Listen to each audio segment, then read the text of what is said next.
Bonjour à toutes, bonjour à tous, bienvenue pour cette 27e journée et j'avais envie d'aborder par rapport au couple, plus spécifiquement le cycle des violences. Alors j'espère que cela ne vous concerne pas et en même temps si ça peut permettre à certaines personnes de prendre conscience dans certains schémas auxquels ils se trouvent, eh bien c'est tout aussi une forme de bonus, ou tout du moins il m'était essentiel moi de venir aborder ce sujet, surtout que ces mécanismes peuvent vraiment venir se mettre en place peut-être plus rapidement ou peuvent être plus, comment dire, plus reconnaissables durant cette période très spécifique qui est le confinement. Avant-propos, avant de commencer cette vidéo, je vais parler au maximum de la personne victime et de la personne agresseur. Il n'y a pas de spécificité de genre dans cette idée-là, dans le sens ça peut être, la victime peut être autant un homme et une femme et vice-versa par rapport à l'agresseur.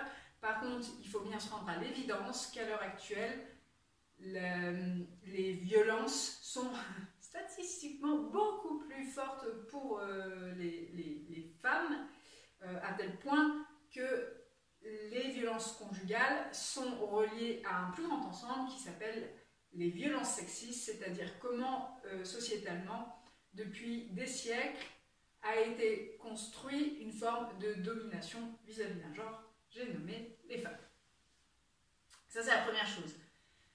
La seconde chose que j'avais envie de spécifier avant de commencer cette vidéo, c'est que ces cycles de violence peuvent appartenir à, comment dire, toute forme de duo et n'est pas spécifique à la perversion. Voilà, je tiens à préciser parce que, en gros, de manière globale, c'est pas parce que l'un ou l'autre est dans ce cycle qu'il est un pervers narcissique.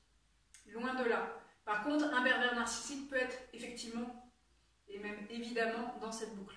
Voilà. Donc ça, j'avais envie de bien le préciser avant de commencer, parce qu'on peut faire très rapidement des amalgames. Maintenant que ça c'est dit, comment ça se passe, ce cycle de violence ? La première phase, on va le faire en simplifié, 4 phases. La première phase, c'est la phase de tension. C'est-à-dire que l'un ou l'autre des protagonistes va commencer à bouder, à faire des petites remarques, à faire à avoir un langage non verbal qui peut signifier le dédain, qui peut signifier comment dire, du rejet. Ça va être plus ou moins subtil cette phase de tension. Ça peut être commencer à hausser la voix. L'idée c'est que par cette phase, l'autre, la personne qui est victime va commencer à être sur ses gardes, à plus se sentir complètement en confiance, à plus se sentir libre de pouvoir exprimer ce qu'il ou elle désire. Comme si, voilà, c'est vraiment la phase de tension. Donc il y a quelque chose qui commence à être dans l'air, si je dirais métaphoriquement. Et cette phase-là, elle va augmenter plus ou moins progressivement, de manière, mais par contre il y a bel et bien une escalade. C'est un peu comme si, consciemment ou inconsciemment, l'agresseur venait tester la personne victime. C'est-à-dire jusqu'à quel point je vais pouvoir augmenter et jusqu'à quel point je peux finalement garder ma domination sur l'autre.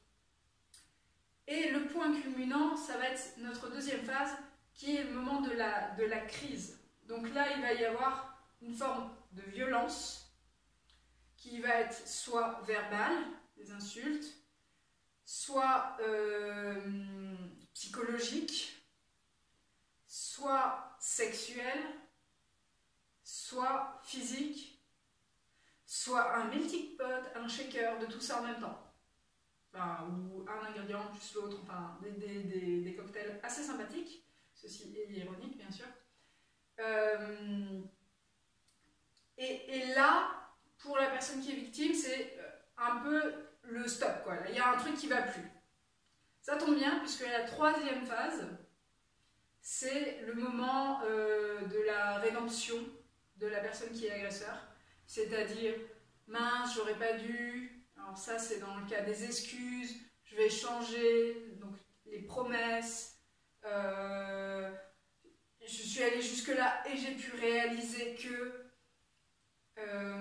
voilà, toutes ces excuses assez fines, assez subtiles, qui permettent à la victime de penser que l'autre peut effectivement se remettre en question, et ce qu'il va signifier de toute façon, ce que la personne agresseur va signifier. C'est-à-dire, je peux me remettre en question grâce à cet acte, j'ai compris.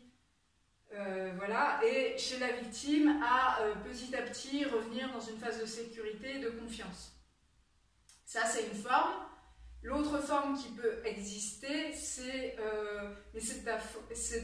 d'accuser l'autre ou d'accuser l'extérieur. Tu sais, avec cette période de confinement, moi je commence à péter un câble, donc je suis désolée, ou pas, parce qu'il n'y a pas forcément des excuses. Enfin, il va y avoir toute une forme de justification,